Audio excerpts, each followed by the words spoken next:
देवियों और सज्जनों, क्या यह सच है? क्या आप जानते हैं कि मुंबई के छत्रपति शिवाजी महाराज अंतर्राष्ट्रीय हवाई अड्डे पर आजकल क्या हो रहा है? मुंबई हवाई अड्डे पर एक दिन में आने वाले लोगों की संख्या 2 लाख से ज्यादा हो गई है। लेकिन इससे भी ज्यादा चौंकाने वाली बात यह है कि उनमें से ज्यादातर अमेरिका से आए उच्च शिक्षित पेशेवर हैं। हमारा परिवार अब कभी अमेरिका नहीं जाएगा।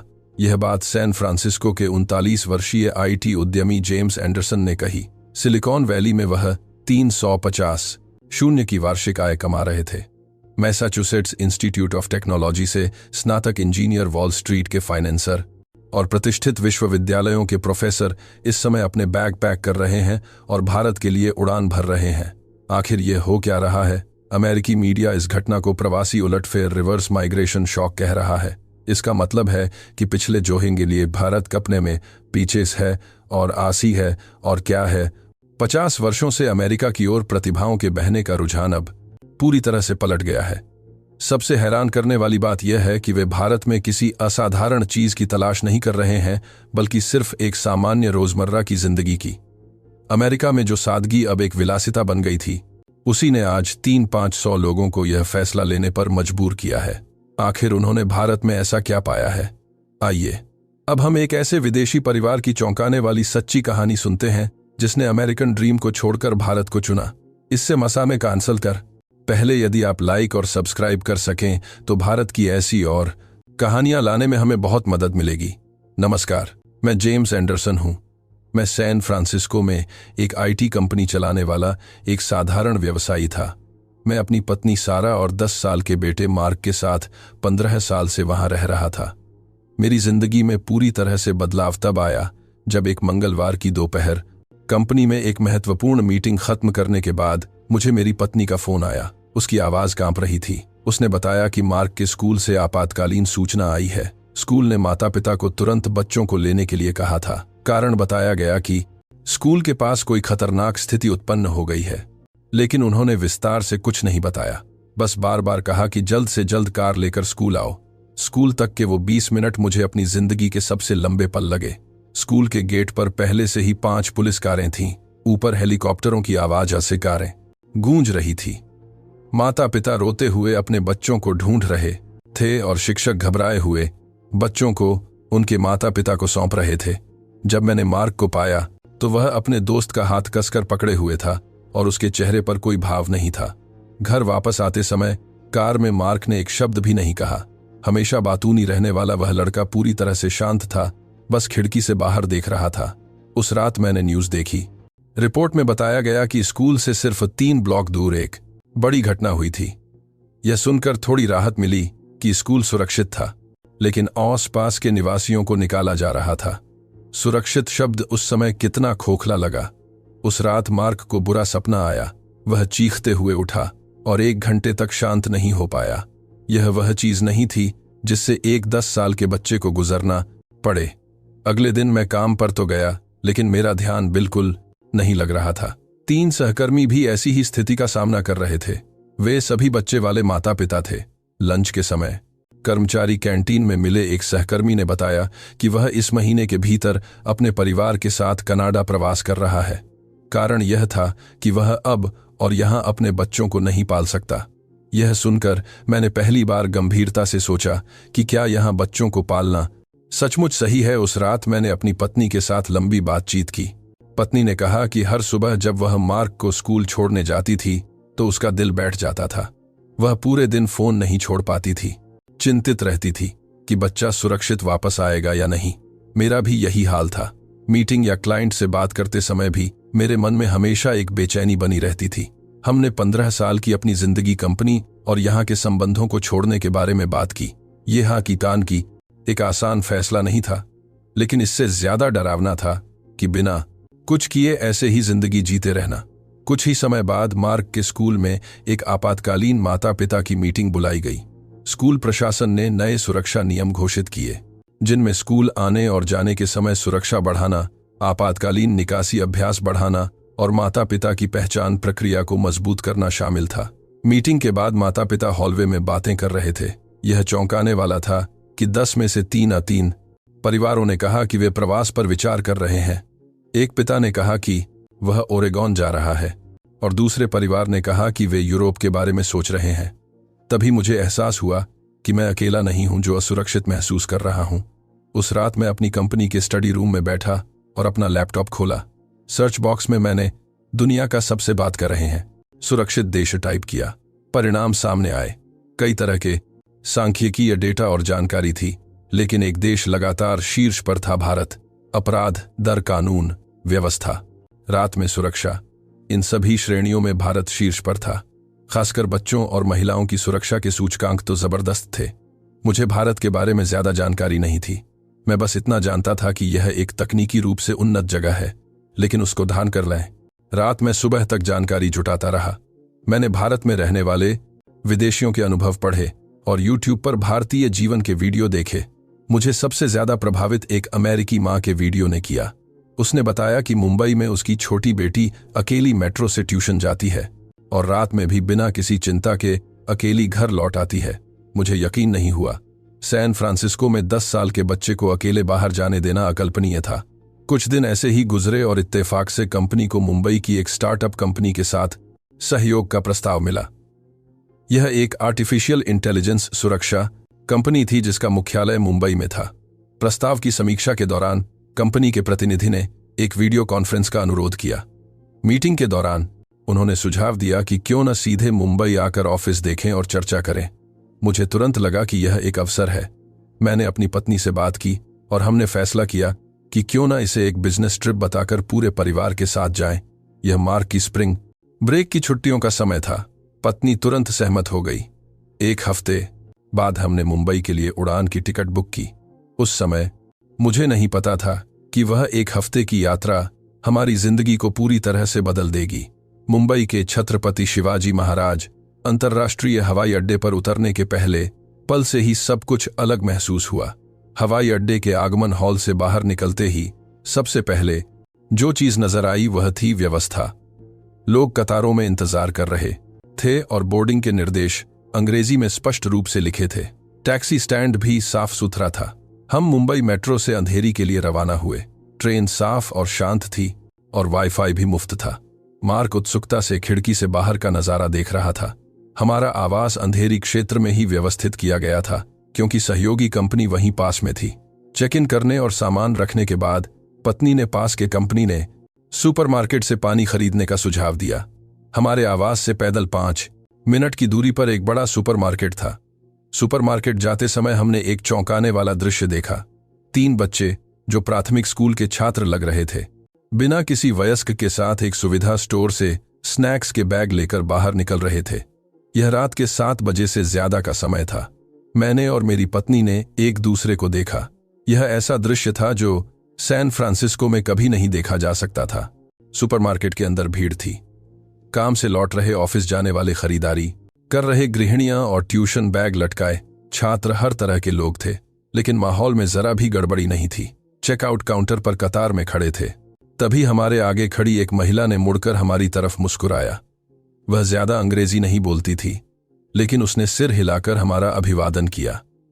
सुपरमार्केट से निकलकर वापस आवास की ओर जाते हुए रात के 8:30 बज चुके थे, लेकिन सड़कों पर अभी भी बहुत लोग थे। कैफे में लोग लैपटॉप पर काम कर रहे थे और रेस्टोरेंट भी ग्राहकों से भरे थे। सबसे हैरान करने वाली बात तो अभी बाकी थी।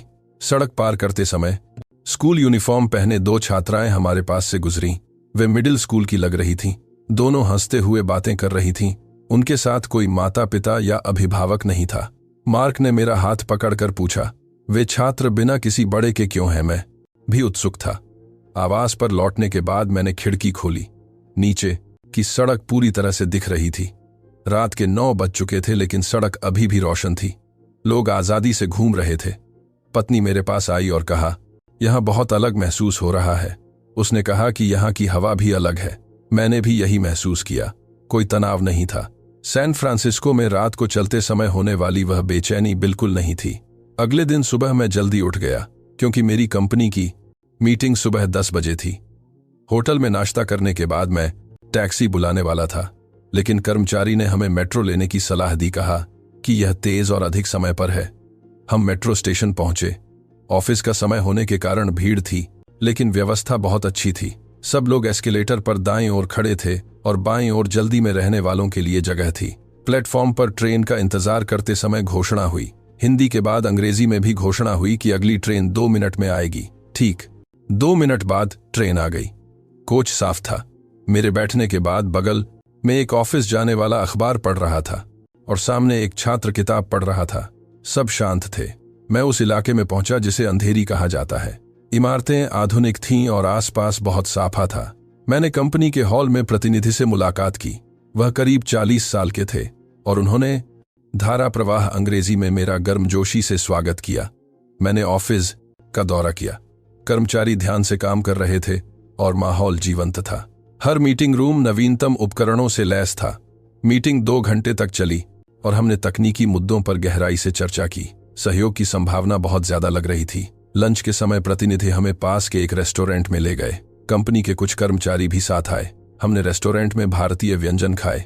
कई तरह के व्यंजन थे और स्वाद बहुत अच्छा था। खाने के दौरान हमने स्वाभाविक रूप से बात करना शुरू कर दिया। एक कर्मचारी ने पूछा, क्या आप पहली बार भारत आए हैं? मैंने हाँ में जवाब दिया तो उसने मुझे कई जगहें बताईं। एक कर्मचारी ने कहा कि रात में कोलाबा कॉजवे घूम सकते हैं। रात में और भी खूबसूरत लगता है। मैंने हैरान होकर पूछा, रात में बाहर घूमना सुरक्षित है? कर्मचारियों ने हंसते हुए जवाब दिया, बिल्कुल सुरक्षित है।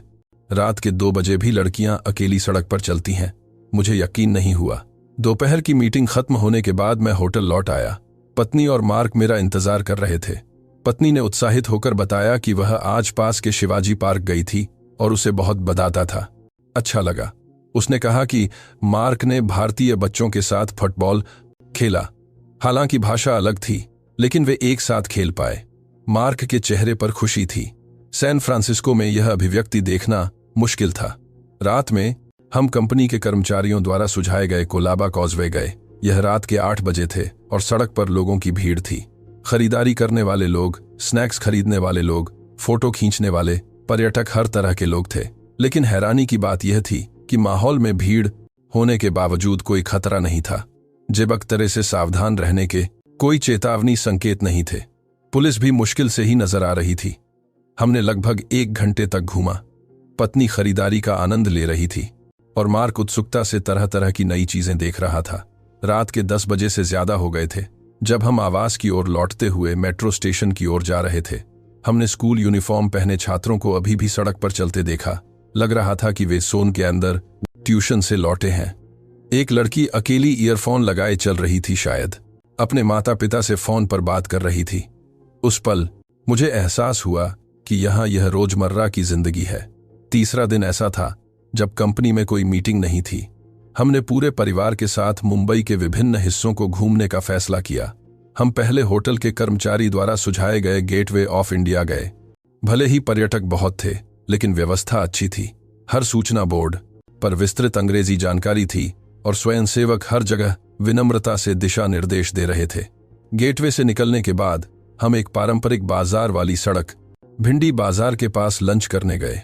हम एक रेस्टोरेंट में गए और बिरयानी ऑर्डर की।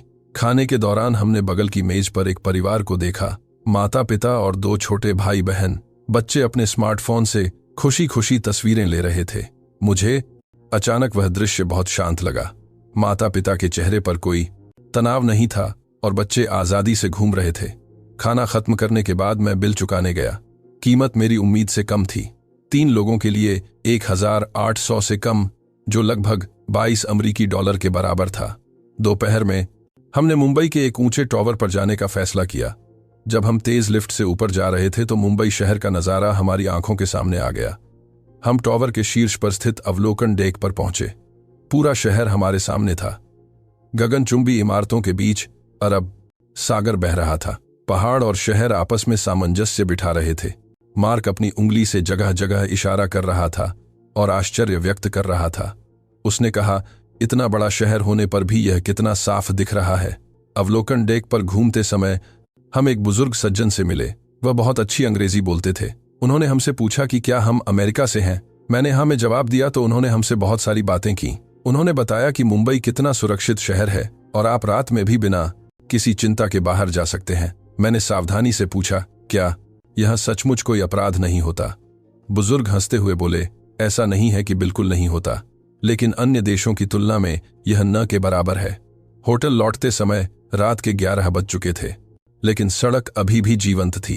कैफे लोगों से भरे थे और सुविधा स्टोर रोशन थे। एक सुविधा स्टोर के पास से गुजरते हुए मैंने स्कूल यूनिफॉर्म पहने 2 लड़कों को नूडल्स खाते देखा। वे हाई स्कूल के छात्र लग रहे थे। शायद वे देर रात ट्यूशन से लौटे थे। पत्नी ने बुदबुदाया, यह कमाल है, इस समय बच्चे बाहर नूडल्स खा रहे हैं। अगला दिन शनिवार था। कोई खास कार्यक्रम नहीं था। हमने आराम से नाश्ता किया और होटल के पास टहलने का फैसला किया। चलते चलते हमें शिवाजी पार्क नामक एक बड़ा पार्क मिला। पार्क के अंदर जाकर देखा तो लोग व्यायाम कर रहे थे। कोई दौड़ रहा था, कोई साइकिल चला रहा था और परिवार बैडमिंटन खेल रहे थे। बच्चे एक तरफ फुटबॉल खेल रहे थे और माता पिता पास की बेंच पर बैठे देख रहे थे। मार्क ने पूछा कि क्या वह उनके साथ खेलने जा सकता है। मैंने हाँ कहा। मार्क बच्चों के समूह की ओर चला गया। हालांकि भाषा अलग थी, लेकिन वे जल्दी ही घुल मिल गए। बस एक फुटबॉल काफी था। मैं और मेरी पत्नी बेंच पर बैठे थे। पास में बैठे एक पिता ने हमसे बात शुरू की। वह अंग्रेजी बोलते थे। उन्होंने पूछा कि क्या हम घूमने आए हैं।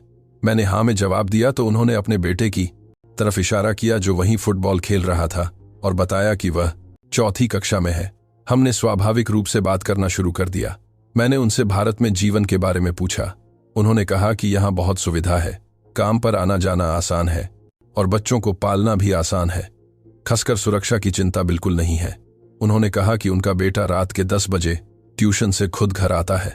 मैंने ईमानदारी से कहा कि अमेरिका में यह अकल्पनीय है। उन्होंने सिर हिलाया और कहा कि वह भी 2 साल अमेरिका में रहे थे और उस समय हमेशा बेचैनी महसूस करते थे। लगभग 1 घंटे बाद मैंने मार्क को बुलाया। वह पसीने से लथपथ दौड़कर आया। उसका चेहरा लाल था। मैंने पूछा, मजा आया? मार्क ने हंसते हुए सिर हिलाया और कहा कि दोस्त बहुत अच्छे थे। हम पार्क से निकलकर लंच करने गए। यह एक डोसा की दुकान थी जिसकी सिफारिश होटल के कर्मचारी ने की थी। रेस्टोरेंट स्थानीय लोगों से भरा था। ज्यादातर दादा दादी और परिवार के लोग थे। हमने डोसा ऑर्डर किया। स्वाद हल्का और स्वादिष्ट था और कीमत भी बहुत सस्ती थी। एक प्लेट का केवल 180 था। खाना खाकर बाहर निकले तो रेस्टोरेंट की मालकिन ने हमें हाथ हिलाया। हालांकि वह हिंदी बोल रही थी, लेकिन मतलब शायद यही था कि क्या हमने अच्छे से खाया। दोपहर में हमने बांद्रा कुर्ला कॉम्प्लेक्स BKC का शॉपिंग क्षेत्र घूमा। यह एक व्यस्त सड़क थी जहां शॉपिंग मॉल और स्टोर भरे थे। हम एक भूमिगत बाजार में गए। कपड़ों की हाइस के साथ ही दुकानें, एक्सेसरीज की दुकानें, कॉस्मेटिक दुकानें, हर तरह की चीजें थीं। भीड़ थी, लेकिन ऐसा नहीं लगा कि यह खतरनाक है, बल्कि जीवंत महसूस हुआ। लगभग 1 घंटे तक घूमने के बाद हम बाहर निकले। बाहर निकलते ही हमने लोगों को स्ट्रीट परफॉर्म करते देखा। डांस ग्रुप थे और गाने वाले लोग थे। लोग घेर कर खड़े थे और तालियां बजा रहे थे। माहौल आजाद और खुशनुमा था। रात में होटल लौटकर कमरे में बिस्तर पर लेट गया। इन 3 दिनों में हमने मुंबई के हर कोने को देखा था। पत्नी ने मुझसे पूछा, तुम्हें कैसा लगा? मैंने ईमानदारी से जवाब दिया, मैं हैरान हूं। यह मेरी कल्पना से कहीं ज्यादा रहने लायक जगह है। पत्नी ने भी कहा कि उसे भी यही महसूस हुआ। उस रात सोने से पहले मैंने सोचा कि अगर हम यहां रहें तो कैसा होगा। चौथे दिन सुबह सहयोगी कंपनी से संपर्क आया कि आज दोपहर अंतिम मीटिंग होगी। मैं कंपनी पहुंचा। प्रतिनिधि और कुछ उच्च अधिकारी मेरा इंतजार कर रहे थे। हमें मीटिंग रूम में ले जाया गया। मीटिंग 2 घंटे से ज्यादा चली। हमने न केवल तकनीकी सहयोग पर गहराई से चर्चा की, बल्कि दीर्घकालिक साझेदारी पर भी बात की। प्रतिनिधि ने एक प्रस्ताव दिया। उन्होंने पूछा कि क्यों न मैं भारत में एक शाखा खोलूं। उन्होंने कहा कि इससे सहयोग और सुचारू होगा। मैंने जवाब दिया कि मैं इस पर गंभीरता से विचार करूंगा। लेकिन प्रतिनिधि ने एक और प्रस्ताव दिया। उन्होंने कहा कि अगर मैं व्यक्तिगत रूप से भारत आता हूं तो वे चाहते हैं कि मैं उपाध्यक्ष वाइस प्रेसिडेंट का पद संभालूं। यह अप्रत्याशित प्रस्ताव सुनकर मैं एक पल के लिए हक्का बक्का रह गया, लेकिन प्रतिनिधि गंभीर थे। उन्होंने कहा कि मेरा अनुभव और क्षमताएं पूरी तरह से उपयुक्त हैं और वेतन भी अमेरिका के मेरे स्तर के बराबर होगा। मीटिंग खत्म होने के बाद मेरा दिमाग अस्त व्यस्त था। होटल लौटने वाली टैक्सी में मैं विचारों में डूबा रहा। भारत में रहना, कुछ दिन पहले तक यह मेरे दिमाग में भी नहीं आया था। मैं होटल पहुंचा और पत्नी को बताया कि कंपनी ने मुझे उपाध्यक्ष का पद ऑफर किया है। पत्नी ने हैरान होकर पूछा, सच में? मैंने समझाया कि यह एक गंभीर प्रस्ताव है। पत्नी ने कुछ देर सोचा और कहा, तो फिर हमें गंभीरता से इस पर विचार करना चाहिए। उस रात हम तीनों ने शांति से बात की। मैंने मार्क से पूछा, अगर हम भारत में रहें तो तुम्हें कैसा लगेगा? मार्क ने कुछ देर सोचा और कहा, मुझे लगता है कि यह बहुत अच्छा है। यहाँ के बच्चे बहुत अच्छे और मजेदार हैं। पत्नी ने भी अपनी राय बताई। उसने कहा कि इन दिनों उसने बहुत सोचा है और उसे लगता है कि यह जगह बच्चों को पालने के लिए सचमुच बहुत अच्छी है। मैंने भी अपना दिल की बात कही। मैंने कहा कि इन दिनों मैंने यहाँ जो सुरक्षा महसूस की है वह बहुत खास है। मैंने कहा कि जब मार्क बाहर खेल रहा होता है तो मुझे एक बार भी कोई बेचैनी महसूस नहीं हुई। उस रात हमने देर तक बात की। हमने व्यावहारिक मुद्दों पर भी विचार किया।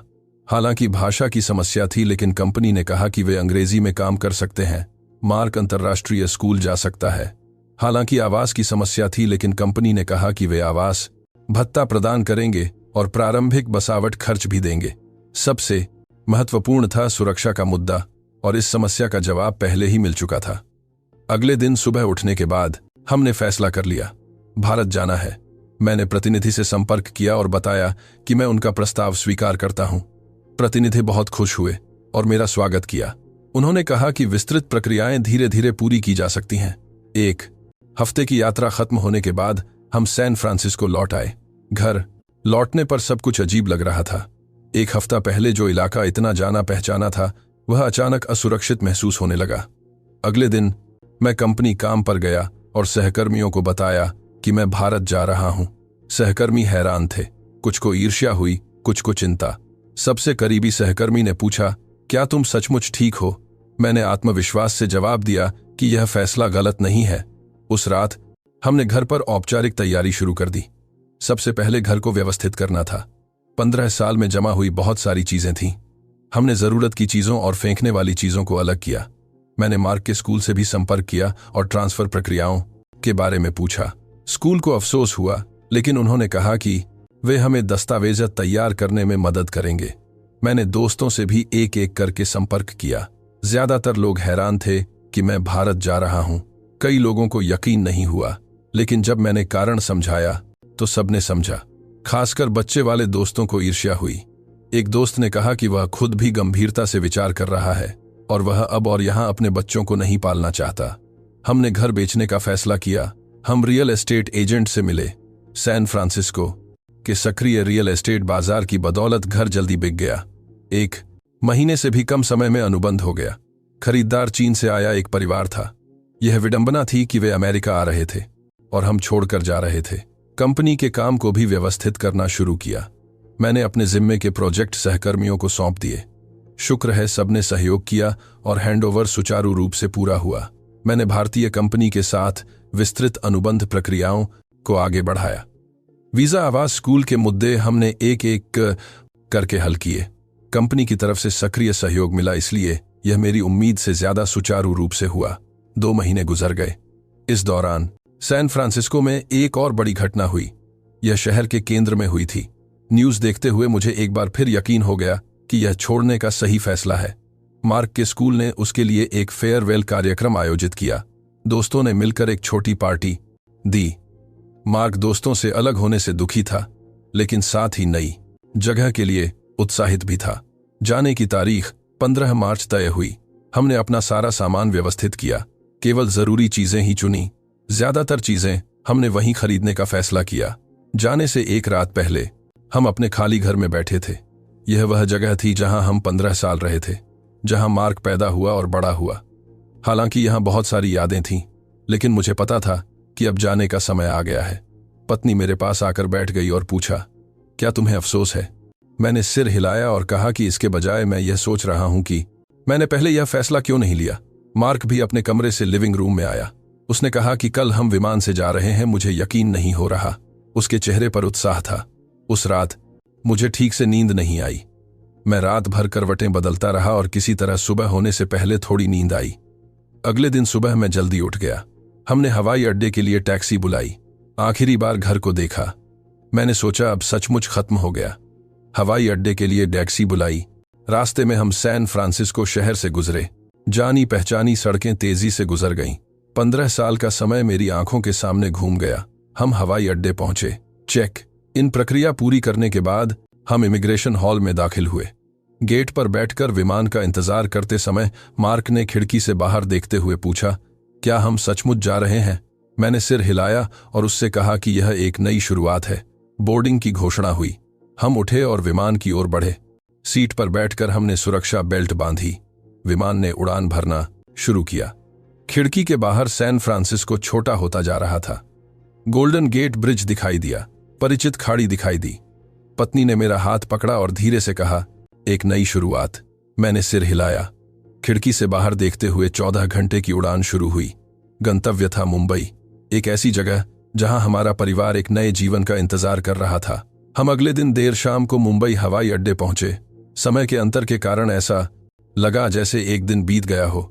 आगमन हॉल से बाहर निकले तो कंपनी द्वारा भेजा गया कर्मचारी हमारा इंतजार कर रहा था। उसने गर्मजोशी से हमारा स्वागत किया और हमें तैयार कार तक पहुंचाया। सामान रखने के बाद हम अंधेरी के लिए रवाना हुए।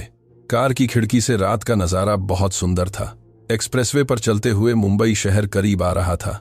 इमारतों की लाइटें टिमटिमा रही थीं और अरब सागर अंधेरे में चमक रहा था। लगभग 1 घंटे बाद हम अंधेरी पहुंचे। कंपनी ने हमारे लिए जो अपार्टमेंट तैयार किया था वह 30 मंजिला इमारत में था। हम लिफ्ट से 25वीं मंजिल पर गए। दरवाजा खोला तो एक साफ सुथरा घर सामने था। फर्नीचर पहले से ही लगा हुआ था और रोजमर्रा के सामान भी तैयार थे। कंपनी की तरफ से कितनी देखभाल की गई थी, यह महसूस किया जा सकता था। मार्क अपना कमरा देखकर बहुत खुश हुआ। खिड़की से अंधेरी आईटी पार्क की रात की रोशनी दिखाई दे रही थी। पत्नी के चेहरे पर भी संतुष्टि का भाव था। हमने सामान रखा और जल्दी से हाथ मुंह धोया। हालांकि उड़ान से थके हुए थे, लेकिन भूख लगी थी। हमने पास के सुविधा स्टोर जाने का फैसला किया। लिफ्ट से नीचे उतरकर इमारत से बाहर निकले। रात के 10 बज चुके थे, लेकिन सड़क अभी भी रोशन थी। सुविधा स्टोर अपार्टमेंट के ठीक सामने था। अंदर गए तो कुछ ग्राहक थे, कुछ ऑफिस जाने वाले जैसे और कुछ छात्र जैसे युवा। हमने 3 सैंडविच और पेय पदार्थ खरीदे। कैशियर ने अंग्रेजी में हमारा अभिवादन किया। लग रहा था कि उसने हमें विदेशी पहचान लिया था। उसने विनम्रता से चीजें बैग में डाली। अगले दिन सुबह मैं जल्दी उठ गया। जेट लैग अभी ठीक नहीं हुआ था। मैंने खिड़की से बाहर देखा, सूरज उग रहा था। नाश्ता करने के लिए हम आसपास के रेस्टोरेंट की तलाश में निकले। अपार्टमेंट कॉम्प्लेक्स के अंदर एक छोटा सा फूड स्ट्रीट था। एक पारंपरिक नाश्ते की दुकान ने हमारा ध्यान खींचा। अंदर जाकर हमने ऑर्डर किया। स्टोर के कर्मचारियों ने भी अंग्रेजी में मेनू के बारे में बताया। मैंने डोसा और इडली ऑर्डर की। यह मेरे लिए पहली बार था, लेकिन यह बहुत स्वादिष्ट था। नाश्ता करने के बाद मैं कंपनी गया। अपार्टमेंट से पैदल 15 मिनट का रास्ता था। मौसम बहुत अच्छा था और टहलने के लिए अच्छा था। पूरी सुबह मैंने कंपनी की प्रणालियों को समझा, काम के प्रवाह के बारे में सुना और संबंधित दस्तावेजों की समीक्षा की। यह मेरी उम्मीद से ज्यादा व्यवस्थित था। लंच के समय कुछ कर्मचारियों ने मुझे साथ खाने के लिए आमंत्रित किया। हम कंपनी के पास के एक भारतीय रेस्टोरेंट में गए। हमने पनीर टिक्का और रोटी ऑर्डर की। खाते समय हमने स्वाभाविक रूप से बात करना शुरू कर दिया। एक कर्मचारी ने पूछा, क्या आप अच्छे से ढल रहे हैं? मैंने जवाब दिया कि मुझे लगता है कि कोई समस्या नहीं होगी। एक अन्य कर्मचारी ने मुझे एक टिप दी। उसने कहा कि अंधेरी में बहुत सारे विदेशी रहते हैं, खासकर आईटी पेशेवर, इसलिए अंग्रेजी बहुत चलती है। दोपहर में मैंने औपचारिक रूप से काम शुरू कर दिया। मैंने चल रहे प्रोजेक्ट्स के बारे में ब्रीफिंग सुनी। तकनीकी स्तर बहुत ऊंचा था और टीम के सदस्य भी बहुत सक्षम थे। काम खत्म होने का समय हुआ। सहकर्मियों ने मुझे एक डिनर के लिए आमंत्रित किया। उन्होंने कहा कि यह स्वागत पार्टी है और वे चाहते हैं कि मैं भारतीय कॉरपोरेट संस्कृति का अनुभव करूं। हम एक बिरयानी रेस्टोरेंट गए। बिरयानी खाते हुए और भारतीय बियर पीते हुए मैं और मेरे सहकर्मी जल्दी ही दोस्त बन गए। माहौल हल्का और मजेदार था। जब मैं घर लौटा तो रात के 10 बज चुके थे। पत्नी और मार्क मेरा इंतजार कर रहे थे। उन्होंने बताया कि आज उन्होंने स्कूल में दाखिले की प्रक्रिया पूरी कर ली है। मार्क को अंतर्राष्ट्रीय स्कूल में जगह मिल गई है और वह अगले हफ्ते से स्कूल जाना शुरू कर सकता है। पत्नी ने कहा कि स्कूल की सुविधाएं बहुत अच्छी हैं और शिक्षक भी बहुत अच्छे हैं। पहला हफ्ता ऐसे ही गुजर गया। मैंने कंपनी के काम में तालमेल बिठाया और आसपास के माहौल से परिचित हुआ। मैंने सुपरमार्केट का स्थान याद कर लिया और अस्पताल का स्थान भी सुनिश्चित कर लिया। सप्ताहांत आ गया। हमने पूरे परिवार के साथ आसपास के इलाके को औपचारिक रूप से घूमने का फैसला किया। हम अंधेरी आईटी पार्क के किनारे टहले और आसपास घूमे। हम शॉपिंग मॉल भी गए। यह बीकेसी का एक स्पॉटेड ने बड़ा और साफ मॉल था। मार्क ने खिलौनों के सेक्शन में काफी देर तक खेला। हम भूमिगत फूड कोर्ट में गए। वहां तरह तरह के व्यंजन थे और कीमतें भी मेरी उम्मीद से ज्यादा उचित थीं। खरीदारी करने के बाद हम घर लौट आए। एक और हफ्ता गुजरा। मार्क ने स्कूल जाना शुरू कर दिया। पहले दिन मुझे थोड़ी चिंता हुई, लेकिन वह जल्दी ही ढल गया। स्कूल से लौटकर मार्क ने उत्साहित होकर कहा कि दोस्त बहुत अच्छे थे और कुछ बच्चे अमेरिका से आए हुए भी थे। 1 महीना गुजर गया। अब जीवन शैली लगभग तय हो चुकी थी। मैं काम पर आने जाने के रास्ते से परिचित हो गया था और हमारे पसंदीदा रेस्टोरेंट भी बन गए थे। कंपनी का काम भी सुचारू रूप से चल रहा था। प्रोजेक्ट अच्छी तरह से आगे बढ़ रहे थे और टीम के सदस्यों के साथ सहयोग भी अच्छा था। प्रतिनिधि भी संतुष्ट थे। पत्नी ने हिंदी सीखना शुरू कर दिया था। वह ऑनलाइन क्लास लेती थी और बुनियादी बातें सीख ली थी। अब वह कुछ साधारण अभिवादन कर सकती थी। मार्क भी स्कूल में हिंदी सीख रहा था। बच्चे तेजी से सीखते हैं। अब वह साधारण बातचीत कर सकता था। हम हर सप्ताहांत मुंबई के विभिन्न हिस्सों में जाते थे। हम गेटवे ऑफ इंडिया गए और एक बार फिर उस ऊंचे टॉवर पर भी चढ़े। हमने मरीन ड्राइव पर साइकिल भी चलाई। सबसे ज्यादा प्रभावित करने वाली बात थी रात की जिंदगी। रात के 11 बजे भी सड़कों पर बहुत लोग थे। कैफे लोगों से भरे थे और किताबें की दुकानें भी खुली थीं। एक दोपहर मार्क ने कहा कि वह पास के पार्क में खेलने जाना चाहता है। उसने कहा कि उसके भारतीय दोस्त वहां फुटबॉल खेल रहे हैं। पहले तो मैं उसे अकेला भेजने में हिचकिचाया, लेकिन पत्नी ने कहा कि कोई बात नहीं। मार्क अकेला पार्क गया। अपार्टमेंट से पैदल लगभग 10 मिनट का रास्ता था। लगभग 2 घंटे बाद वह पसीने से लथपथ लौट आया। मैंने पूछा कैसा रहा। उसने कहा कि बहुत मजा आया। उसने कहा कि दोस्तों ने उसे बहुत प्यार से सिखाया और भारतीय बच्चे भी उसके साथ खेले। उस पल मुझे एहसास हुआ कि यहाँ एक 10 साल का बच्चा अपने घर के पास के पार्क में अकेला खेल सकता है। सैन फ्रांसिस्को में यह कल्पना भी नहीं की जा सकती थी। 2 महीने गुजर गए। मुझे लगा कि मैं पूरी तरह से बस गया हूं। अब यह जगह घर जैसी लगती थी। कंपनी में पदोन्नति की बात चली। मेरा प्रदर्शन बहुत अच्छा था और मैंने टीम का भी अच्छे से नेतृत्व किया था। ऐसी ही प्रतिक्रिया मिली। प्रतिनिधि बहुत संतुष्ट थे। पत्नी ने भी ऑनलाइन काम शुरू कर दिया था। उसने अमेरिकी ग्राहकों को परामर्श सेवाएं देना शुरू कर दिया। समय के अंतर का फायदा उठाकर वह बहुत कुशलता से काम कर रही थी। मार्क ने स्कूल में पुरस्कार जीता। यह अंग्रेजी प्रतियोगिता में पहला स्थान था। मुझे बहुत गर्व महसूस हुआ।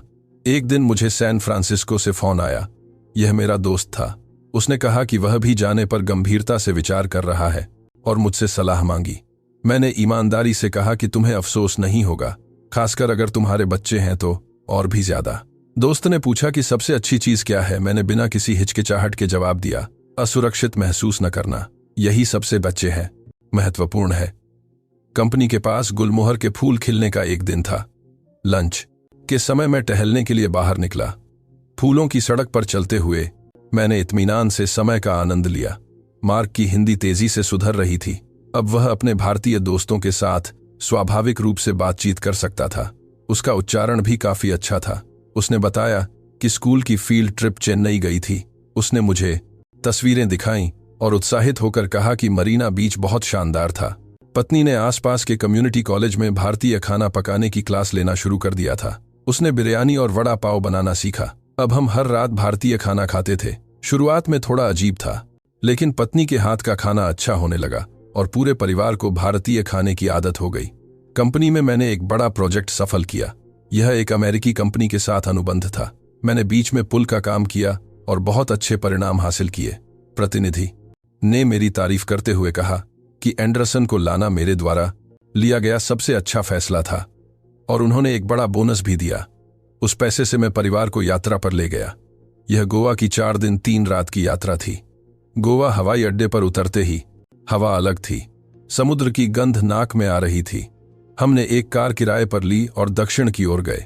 कोलवा बीच पर चढ़ने पर नजारा शानदार था। मार्क ने वाहवाही की ओर लगातार तस्वीरें लेता रहा।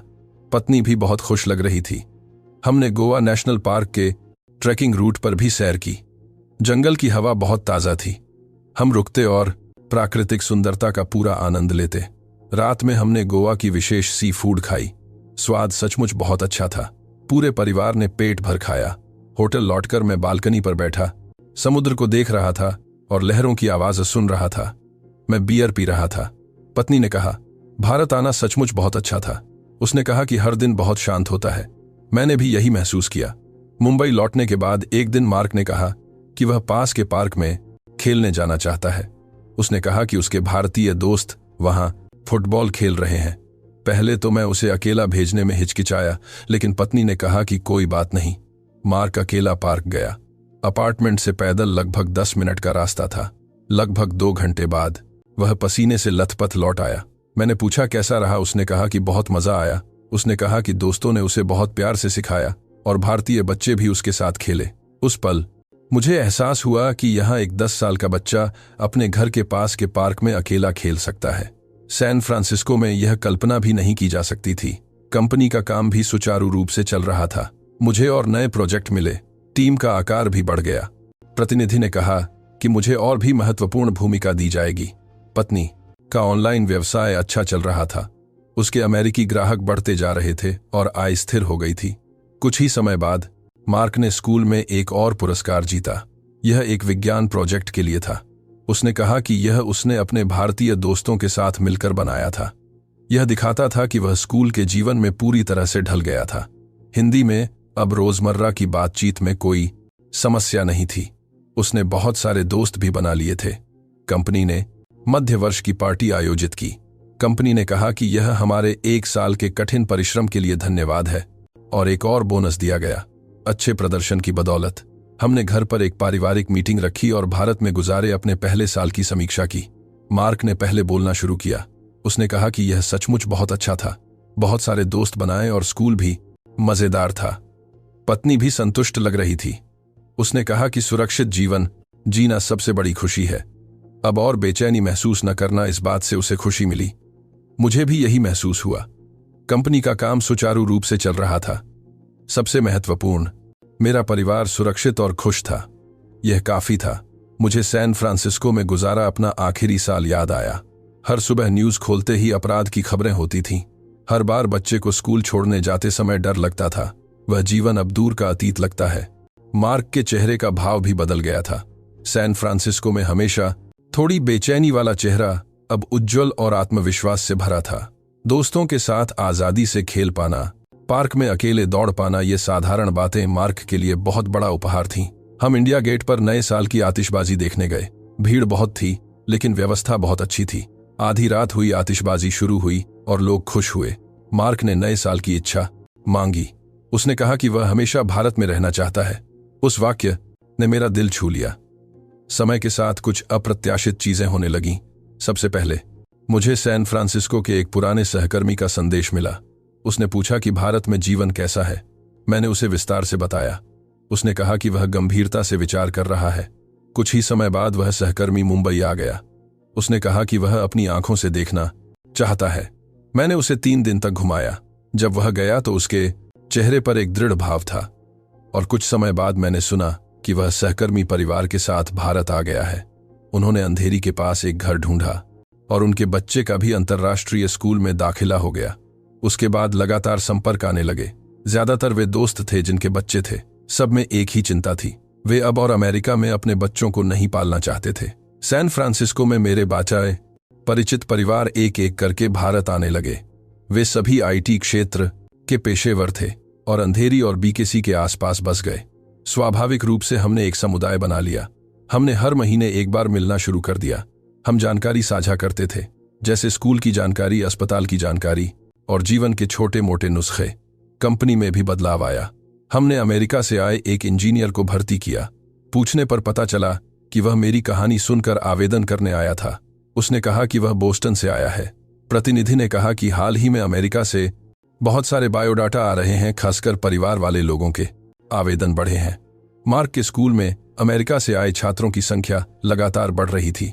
शुरुआत में केवल 5 थे और अब वे 15 हो गए थे। एक दिन कंपनी ने मुझे एक विशेष प्रस्ताव दिया। उन्होंने कहा कि वे उन लोगों के लिए एक सेमिनार आयोजित करना चाहते हैं जो अमेरिका से भारत आने पर विचार कर रहे हैं, और उन्होंने मुझे अपना अनुभव साझा करने के लिए कहा। पहले मैं हिचकिचाया, लेकिन यह जानते हुए कि बहुत से लोगों की यही चिंता है, मैंने हाँ कर दी। सेमिनार ऑनलाइन आयोजित किया गया। 500 से ज्यादा लोगों ने पंजीकरण कराया। ज्यादातर अमेरिका में रहने वाले भारतीय और विदेशी थे। मैंने 1 घंटे तक अपना अनुभव बताया। मैंने ईमानदारी से बताया कि मैंने भारत को क्यों चुना। मैंने कैसे तालमेल बिठाया और क्या अच्छा है, सवाल जवाब का सिलसिला शुरू हुआ। उन्होंने पूछा कि काम कैसे ढूंढा, खर्च कितना है, बच्चों की शिक्षा कैसी है, स्वास्थ्य सेवा प्रणाली कैसी है, आदि। मैंने बिना किसी अतिशयोक्ति के सभी सवालों के ईमानदारी से जवाब दिए। सेमिनार के बाद मुझे दर्जनों व्यक्तिगत संदेश मिले। ज्यादातर लोग ठोस सलाह मांग रहे थे। मुझे एक परिवार खासकर याद है। वे सिएटल में रहने वाले 40 के दशक के एक विवाहित जोड़े थे। उनकी 2 बेटियां थीं। उन्होंने कहा कि हर दिन बच्चों को स्कूल छोड़ने जाते समय उन्हें बेचैनी महसूस होती है। मैंने उन्हें विस्तार से परामर्श दिया कि कंपनी कैसे ढूंढें, घर कैसे ढूंढें और स्कूल कैसे चुनें। बाद में मुझे उस परिवार से संपर्क मिला कि वे भारत पहुंच चुके हैं। उन्होंने कहा कि मेरी मदद से उन्हें बहुत ताकत मिली और उन्होंने मेरा धन्यवाद किया। अमेरिकी समुदाय बड़ा हो गया था। अब 50 से ज्यादा परिवार थे। हमने नियमित रूप से एक मीटअप आयोजित करने का फैसला किया। हम शिवाजी पार्क में मिले पिकनिक करते थे और जानकारी का आदान प्रदान करते थे। मीटअप में मिले एक पिता ने मुझे प्रभावित किया। उन्होंने कहा कि वह न्यूयॉर्क से आए हैं। उन्होंने वॉल स्ट्रीट में काम किया था और अब भारत की एक वित्तीय कंपनी में नौकरी कर ली थी। जब मैंने कारण पूछा तो उन्होंने सीधा जवाब दिया, अपनी बेटी की सुरक्षा के लिए। उन्होंने कहा कि न्यूयॉर्क में हर दिन बेचैनी महसूस होती थी, लेकिन यहाँ यह भावना बिल्कुल नहीं है। एक और परिवार डॉक्टर दंपत्ति था। वे शिकागो से आए थे। उन्होंने कहा कि भारत की स्वास्थ्य बीमा प्रणाली बहुत कुशल है और वे इससे बहुत संतुष्ट हैं। सब में एक बात समान थी, वे अपने बच्चों की सुरक्षा और भविष्य के लिए आए थे। कंपनी ने फिर से पदोन्नति का प्रस्ताव दिया। इस बार यह डायरेक्टर का पद था। प्रतिनिधि ने कहा, आपकी बदौलत कंपनी बहुत बढ़ी है। उन्होंने कहा कि अमेरिकी बाजार में प्रवेश भी सुचारू रूप से हुआ है। मेरा वेतन भी बढ़ गया था। अब मैं सैन फ्रांसिस्को से भी ज्यादा कमा रहा था। एक दिन मार्क ने मुझसे पूछा, क्या हम भविष्य में भी हमेशा भारत में रहेंगे? मैंने बिना किसी हिचकिचाहट के जवाब दिया, बिल्कुल। पत्नी का व्यवसाय भी बहुत अच्छा चल रहा था। अब उसके भारतीय ग्राहक भी थे। यह हिंदी में उसकी बढ़ती दक्षता के कारण संभव हुआ था। मैंने सैन फ्रांसिस्को में हुई एक और बड़ी घटना की खबर देखी। यह शहर के केंद्र में हुई थी। मैंने पुराने पूछा है और यस के लिए मैंने बात कर सहकर्मी से संपर्क किया और पूछा कि क्या वह ठीक है। सहकर्मी ने कहा कि वह थक गया है, हर दिन एक लड़ाई जैसा लगता है। उसने भी कहा कि वह जाने पर विचार कर रहा है और परिवार के लिए फैसला लेने का समय आ गया है। मार्क अब हिंदी में धारा प्रवाह था। वह अपने भारतीय दोस्तों के साथ मजाक करता था और हिंदी पॉप गाने भी गाता था। स्कूल में भी उसके ग्रेड बहुत अच्छे थे, खासकर गणित और विज्ञान में उसका प्रदर्शन शानदार था। शिक्षकों ने तो यहां तक सुझाव दिया कि वह भारतीय विश्वविद्यालय में प्रवेश पर विचार कर सकता है। पत्नी पूरी तरह से भारतीय जीवन में ढल गई थी।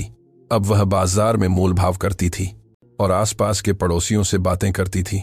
उसके खाना पकाने के कौशल में भी तेजी से सुधार हुआ था। उसने खुद ही समोसे बनाना सीख लिया था। उसने त्योहारों के व्यंजन बनाना भी सीखा।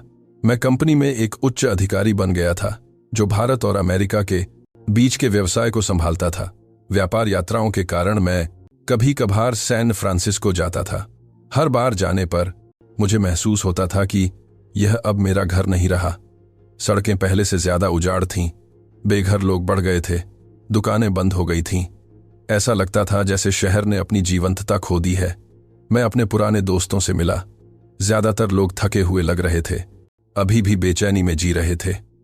एक दोस्त ने ईर्ष्या भरी नजरों से कहा, तुमने एक साहसी फैसला लिया। मैंने सिर हिलाया और जवाब दिया कि यह मेरे द्वारा लिया गया सबसे अच्छा फैसला था। मुंबई लौटते ही मुझे राहत महसूस हुई। हवाई अड्डे से बाहर निकलते ही मुझे आराम महसूस हुआ। घर लौटने पर मार्क और पत्नी ने गर्मजोशी से मेरा स्वागत किया। मैंने सोचा, हाँ, यही घर है। मार्क ने कहा कि उसे भारत में रहना बहुत पसंद है। दोस्त अच्छे हैं, स्कूल अच्छा है, सब कुछ अच्छा है। उस रात मैं बिस्तर पर लेटा रहा और सोचा कि वह पहली एक हफ्ते की यात्रा ने सब कुछ बदल दिया। एक साहसी फैसले ने हमारे परिवार की नियति बदल दी और अब हमने अपना असली घर ढूंढ लिया है। कोई बेचैनी नहीं, बस शांत रोजमर्रा की जिंदगी और एक खुशहाल परिवार। भारत में हमें यही नया जीवन मिला है। आज की कहानी यहीं खत्म होती है। अमेरिकी उद्यमी की भारत प्रवास की कहानी आपको कैसी लगी?